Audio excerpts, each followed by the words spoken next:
अस्सलाम वालेकुम। Welcome to the online lectures of marketing management.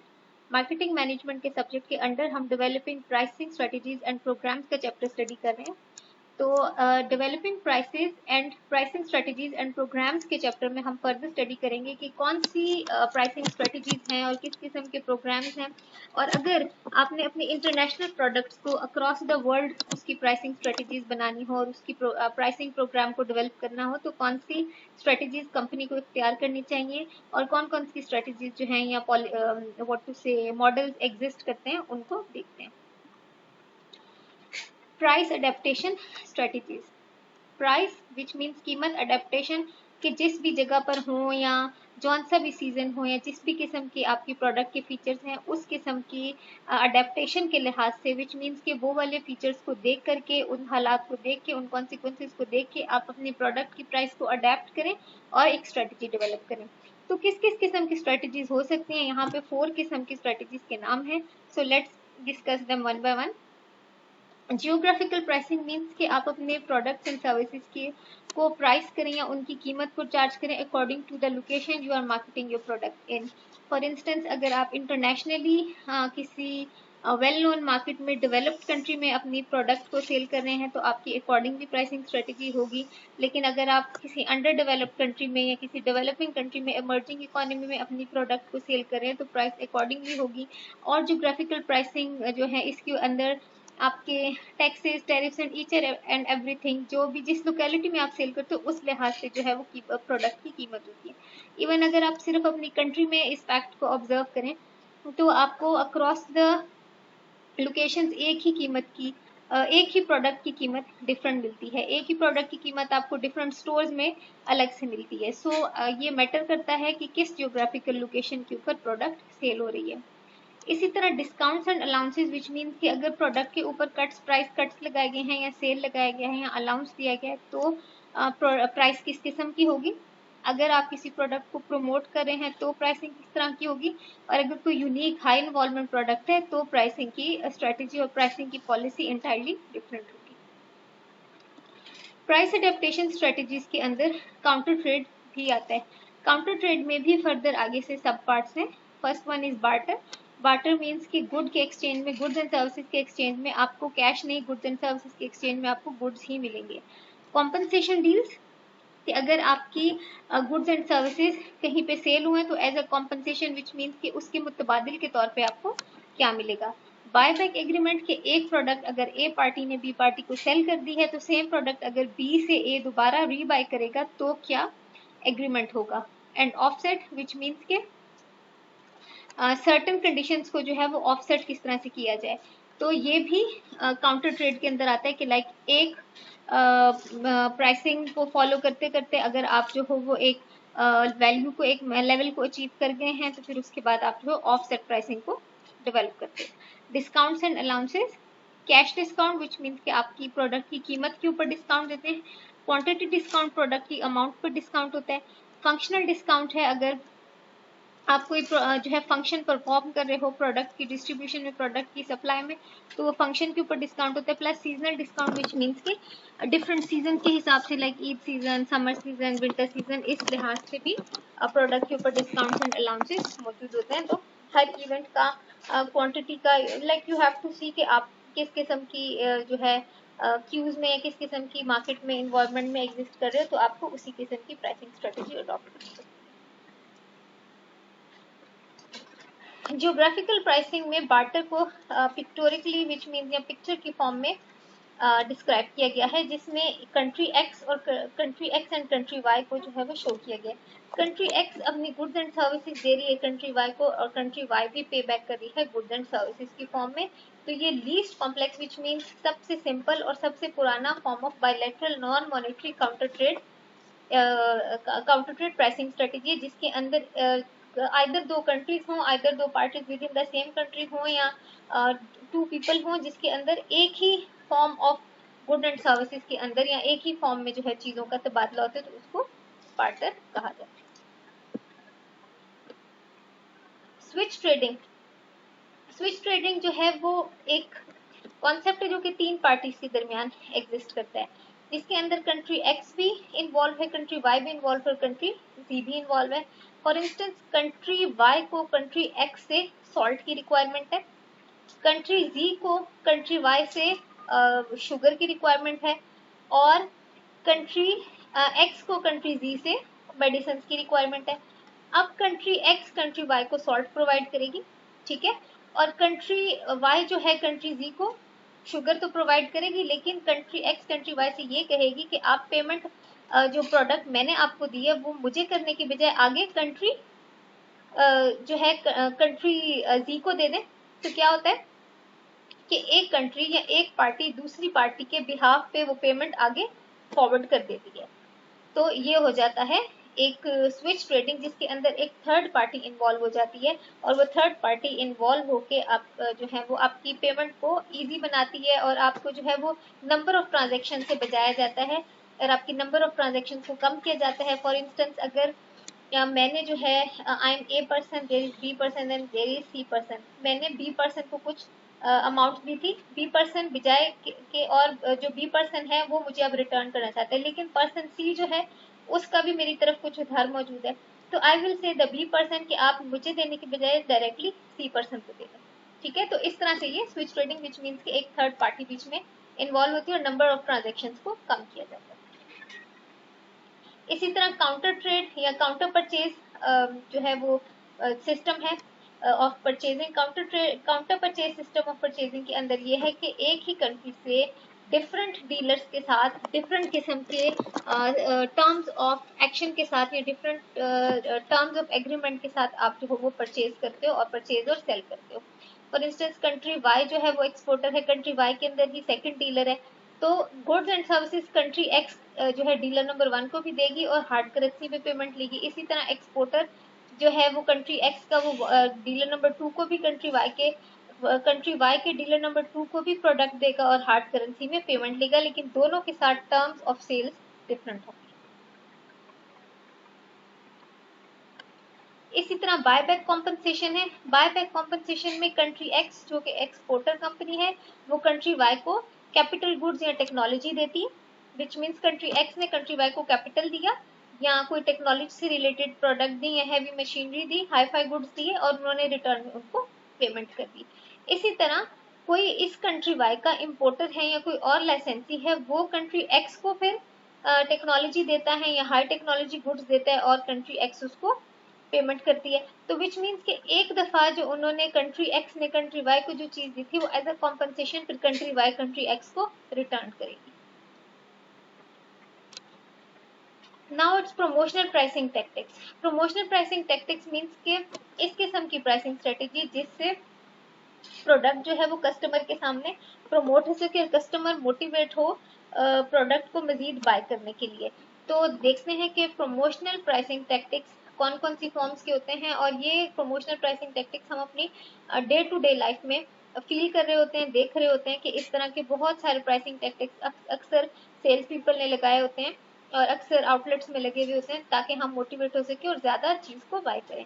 और सर लॉस लीडर होता है कि एक आइटम के ऊपर जो है वो लाइक बिलो कॉस्ट जो है वो बिल्कुल ही सस्ते दामों कोई चीज जो है एक स्पेशल आइटम जो है वो बेच रहे होते हैं। फॉर इंस्टेंस इस तरह से मेगा मॉल्स के अंदर लगा हुआ होता है, सेल्स लगी हुई होती है कि एक आइटम होता है उनका जो कि बहुत ही सस्ते दामों बिक रहा होता है, लोग जो है वो उस बहुत सस्ते दामों वाले आइटम को खरीदने आते हैं, तो बाकी चीजें भी देखते हैं और वो अपने प्रॉफिट जो है वो बाकी चीजों से कमाते हैं और एक चीज में लॉस लीडर बन जाते हैं। इसी तरह स्पेशल इवेंट प्राइसिंग के कोई खास स्पेशल है, कोई इवेंट है, तो उस लिहाज से जो है प्रोमोट किया जाता है प्राइसेस को। फॉर इंस्टेंस ईद है, क्रिसमस है, सीजन आए हैं, चेंज हुए हैं, तो वो स्पेशल इवेंट को देखते हुए प्राइस के ऊपर जो है आउटलेट प्रमोशनल प्राइसिंग देते हैं या प्रमोशनल कीमतें दे रहे होते हैं। कैश रिबेट्स मीन के कैश के अंदर कुछ ना कुछ कमी की जाती है तो उसको कैश रिबेट कहा जाता है। फॉर इंस्टेंस 5% ऑफ कर दिया या कितने परसेंट ऑफ कर दिया तो आपकी कैश रिबेट हो गए। लो इंटरेस्ट फाइनेंसिंग की जाती है, जिस तरह बैंक अक्सर करते हैं, प्रमोशनल प्राइसिंग करते हैं कि अगर आप ये घर लेंगे या हमसे गाड़ी लीज कराएंगे या कोई और चीज लीज कराएंगे तो आपको सबसे कम इंटरेस्ट पेमेंट के साथ जो है वो आपकी जो है एसेट भी बन जाएगा और सबसे कम इंटरेस्ट होगी। इसी तरह लॉन्गर पेमेंट टर्म्स कि आप जो हो जो है हैवी इंस्टॉलमेंट्स विच मीन्स ये लार्जर अमाउंट की इंस्टॉलमेंट्स नहीं बनाते, आप टर्म को लंबा करते हैं लेकिन इंस्टॉलमेंट की जो अमाउंट है उसको शॉर्टर रखते हैं। इसी तरह वारंटीज एंड सर्विसेज होती हैं, प्रोडक्ट के साथ जो एडिशनल सर्विसेज दी जाती हैं वारंटीज गारंटीज की फॉर्म में, वो भी प्रमोशनल होती हैं।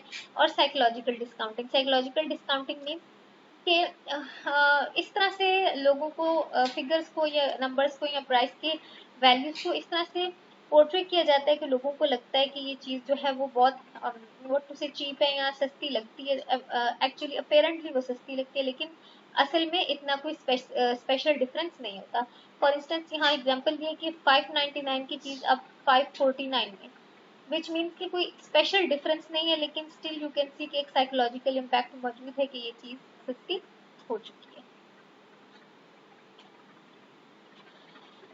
डिफरेंशिएटेड प्राइसिंग को देखा जाए कि एक स्पेशल कोई चीज़ है, यूनिक चीज़ है, एक रूटीन से हट के चीज़ है, तो उसकी प्राइसिंग को किस तरह से कंपनी करती है और वो कस्टमर को अट्रैक्ट करने के लिए डिफरेंशिएटेड प्राइसिंग कितनी इफेक्टिव है। Customer segment pricing, customer segment pricing की कोई प्राइसिंग विच मीन्स कि अगर कस्टमर का कोई स्पेशल सेगमेंट है तो उनकी प्राइसिंग भी स्पेशल ही होगी। फॉर इंस्टेंस अगर कोई इस किस्म के प्रोडक्ट्स हैं जो कि बिल्कुल स्पेशल कस्टमर्स के लिए होते हैं, लाइक ब्रेल सिस्टम हो गया जो कि स्पेशल पीपल के लिए होते हैं, या कुछ स्पेशल डाइट्स होती हैं, या कुछ इस किस्म की स्पेशल मेडिसिन होती हैं जो कि एक स्पेसिफिक कस्टमर सेगमेंट्स ही के लिए बनाई जाती हैं, या बिल्कुल ऑन द ऑर्डर आप जो हो वो अपनी कस्टमाइज्ड इवन कॉस्मेटिक्स बना सकते हो या अपने शेड्स को कस्टमाइज कर सकते हो मेकअप के। तो क्या होता है कि उनकी प्राइसिंग भी डिफरेंशिएटेड होती है because you have been given so much authority over that. तो आपकी जो है वो कस्टमर सेगमेंट प्राइसिंग, कस्टमर एक खास सेगमेंट ऑफ कस्टमर को मद्देनजर रखते हुए एक खास किस्म की प्राइसिंग को रखना। Product form pricing which means कि अगर आप अपनी प्रोडक्ट की फॉर्म को देखें, हाई इन्वॉल्वमेंट प्रोडक्ट है या लो इन्वॉल्वमेंट प्रोडक्ट है, अगर हाई इन्वॉल्वमेंट प्रोडक्ट है तो आपकी प्राइसिंग भी अकॉर्डिंगली होगी, आप उस पर जो है हाई चार्ज कर सकते हैं, और अगर लो इन्वॉल्वमेंट है तो you are going to obviously you are going to charge a competitive price. Image pricing which means कि अगर आपके प्रोडक्ट की इमेज कस्टमर की नज़र में एक लग्जरी प्रोडक्ट का है या एक जिसे कहते हैं कि एक लाइफस्टाइल प्रोडक्ट का है, आप इमेज आपकी प्रोडक्ट का कस्टमर की नज़र में, तो आप उसके लिए या वेरी हाई क्वालिटी प्रोडक्ट का इमेज है तो आप उसके लिए हायर प्राइसिंग को चार्ज कर सकते हो, और अगर ऐसा नहीं है तो आपको competitive price which means competitor के अकॉर्डिंग ही प्राइस चार्ज करनी होगी। इसी तरह चैनल प्राइसिंग है, चैनल प्राइसिंग लाइक अगर कोई आउटलेट आपको ऑन योर डोर स्टेप्स कोई चीज प्रोवाइड कर रहे हैं तो वो प्राइस को थोड़ा सा अगर हायर भी चार्ज करें तो इट्स ओके फॉर देम या it's okay for you also, इसलिए कि वो आपको बिल्कुल आपके डोर स्टेप्स पे या डिस्ट्रीब्यूशन चैनल उन्होंने इतना इफेक्टिव बनाया है कि वो आपके लिए उन्होंने आसानी कर दी है, तो वो डिफरेंशिएटेड प्राइसिंग को चार्ज कर सकते हैं। इवन आपने कोरियर सर्विसेज में देखा होगा कि अब मूव योर हाउस की उन्होंने एक सर्विस दी है जिसके अंदर अगर आप घर को एक जगह से दूसरी जगह शिफ्ट करते हैं तो you don't have to pack your things, you don't have to worry about anything, because वो कोरियर सर्विसेज वाले हर चीज़ को बॉक्सेस में बड़े एफिशिएंटली और इफेक्टिवली और बड़ी हिफाजत की तरह जो है हिफाजत से पहुंचाते हैं आपकी दूसरी डेस्टिनेशन के ऊपर, लेकिन उनकी प्राइसिंग थोड़ी सी आम ट्रक से हाई है, तो ये डिफरेंशिएटेड प्राइसिंग है। इसी तरह लोकेशन प्राइसिंग है, अगर आप एयरपोर्ट से बाय करते हो चीज़ को, ट्रेन स्टेशन से बाय करते हो, बस स्टेशन से बाय करते हो तो वो एक्सपेंसिव मिलती है, अगर आम लोकल स्टोर से बाय करते हो तो वो एक्सपेंसिव नहीं मिलती बिकॉज लोकेशन मैटर्स। इसी तरह टाइम प्राइसिंग है, टाइम प्राइसिंग मीन के वक्त मैटर करता है। फॉर इंस्टेंस कोई मैचेस हैं, फुटबॉल मैचेस होते हैं, क्रिकेट मैचेस होते हैं, या और कोई इवेंट होते हैं तो वो उसके एक साल पहले ही टिकट बिकना शुरू हो जाते हैं, तो वो एक साल पहले जो टिकट बिक रहे होते हैं वो सस्ते होते हैं बजाय इसके कि इवेंट से एक हफ्ता पहले या 2 दिन पहले लिया जाए, तो टाइम मैटर करता है और प्राइस भी उसके साथ फ्लक्चुएट करती है। Pricing for rural markets, a large proportion have a low and seasonal income। Rural market में क्या होता है कि जो कंट्री साइड मार्केट है या ऐसे लोग जो कि देहातों में गाँव में रहते हैं, तो वहाँ पे लोगों की कैरेक्टरिस्टिक इस तरह है कि जो ज़्यादातर लोग हैं वो कम इनकम वाले हैं और वो उनकी सीजनल इनकम होती है, विच मीन्स के जब उनकी क्रॉप आती है या उनकी फसल आती है तो ही उनकी इनकम आती है, सारे साल उनके पास पैसे नहीं होते। Several approaches adopted by retailers and companies to address this। बहुत सारी अप्रोचेज हैं जो कि डिफरेंट रिटेलर्स और कंपनीज जो हैं वो रूरल मार्केट को कैटर करने के लिए यूज करती हैं। Rural retailers often extend credit, rural retailer जो हैं वो ज्यादातर उधार पे माल लेके आ रहे होते हैं और उधार पे आगे बेच रहे होते हैं। Retailers also break the bulk and sell in loose form in small quantities. जो गाँव देहातों में चीजें मिलते हैं वहाँ पे बड़ी अमाउंट में चीजें लोग नहीं खरीदते, विच मीन्स के मंथली शॉपिंग नहीं करते, वहाँ पे वो डे टू डे बेसिस पे थोड़े अमाउंट में चीज लेके जा रहे होते हैं। Companies use a similar strategy by introducing low unit packaging packing और LUP, विच मीन्स के कंपनीज जो है गांव में देहातों में चीज को बेचने के लिए वो एक्स्ट्रा स्मॉल पैकेजिंग या लो यूनिट पैकिंग भी यूज कर रही होती है ताकि गांव में चीजें वो बेच सकें। Companies also develop low price products with a target price for rural market. Companies जो है even low price product which means के ऐसी प्रोडक्ट्स बनाते हैं जो कि आम जगहों पे जो बिक्री होते हैं उससे जरा कम प्राइस में बनाते हैं और फिर कम प्राइस में वो बिकती है। इसी तरह कोल्ड ड्रिंक्स आपने देखी होंगी, वहाँ पे जो आम यहाँ पे हमें सिटीज में 25 रुपीज की 30 की मिलती है, वहाँ पे हमें 10-15 रुपए की भी मिल जाती है। उन्होंने लो कॉस्ट आइटम, लो प्राइस्ड आइटम स्पेसिफिकली वहाँ के एरियाज के लिए डेवलप किया होता है। Companies might offer refill packs और recyclable and reusable packs. Companies refill option भी उनको दे रही होती हैं और रिसाइकलेबल ऑप्शन भी दे रही होती है ताकि उन्हें बार बार सेम चीज बाय ना करने पड़े। फॉर इंस्टेंस बार बार बॉटल बाय ना करना पड़े, कंटेनर बाय ना करना पड़े, बल्कि उसी कंटेनर में उनको रीफिल मिल जाए। अच्छा, अगर ब्रांड लीडर के कंपैरिजन में ब्रांड जो है चैलेंजर ने अगर कोई कंपेटिटिव प्राइस कट लगाए, विच मीन इस तरह का प्राइस को इस तरह से कट लगाए अपने प्रोडक्ट्स के ऊपर कि कस्टमर बहुत ज्यादा अट्रैक्ट हुआ है उसका, और ब्रांड लीडर की प्रोडक्ट्स को छोड़ के वो फॉलोअर की तरफ, सॉरी चैलेंजर की तरफ जो है वो अट्रैक्ट हुआ है, तो ब्रांड लीडर को क्या स्ट्रेटेजी इख्तियार करनी चाहिए? First one is maintain price. क्योंकि वो ब्रांड लीडर है तो वो अपनी प्राइस को मेंटेन करें। Maintain price and add value. अगर वो प्राइस को मेंटेन करता है तो ज्यादा बेहतर चीज ये है कि वो उसमें मजीद वैल्यू ऐड करे। रिड्यूस प्राइस, अपनी प्रोडक्ट की प्राइस को अपने चैलेंजर के हिसाब से थोड़ा सा रिड्यूस करे, लेकिन उस लेवल पे ना आए। Increase price and improve quality, price को और मजीद इंक्रीज करे और फीचर्स को और मजीद इनहेंस करे। Launch a low price fighter line, या अपने लीडर ब्रांड के साथ ही एक और लो प्राइस लाइन को लॉन्च कर दे मार्केट चैलेंजर के कंपेटिटिव प्राइस कट को बीट करने के लिए। फॉर इंस्टेंस आपको एग्जांपल दे देती हूँ कि सैमसंग मोबाइल फोन मार्केट्स में अगर लीडर है तो साथ ही अगर पाकिस्तान में उसके साथ कोई XYZ ब्रांड अगर उसको चैलेंज करे पाकिस्तानी मार्केट में, तो अब वो क्या होगा कि सैमसंग पाकिस्तानी मार्केट में ही उस जो मार्केट चैलेंजर है उसको कम्पीट करने के लिए एक और लो कॉस्ट या लो प्राइस लाइन जो है वो लॉन्च कर दे, ताकि लोग सैमसंग के ब्रांड नेम को बाय भी करें और उनके कॉस्ट इफेक्टिव भी वो चीज़ हो और उनकी पॉकेट्स के अंदर भी फिट हो।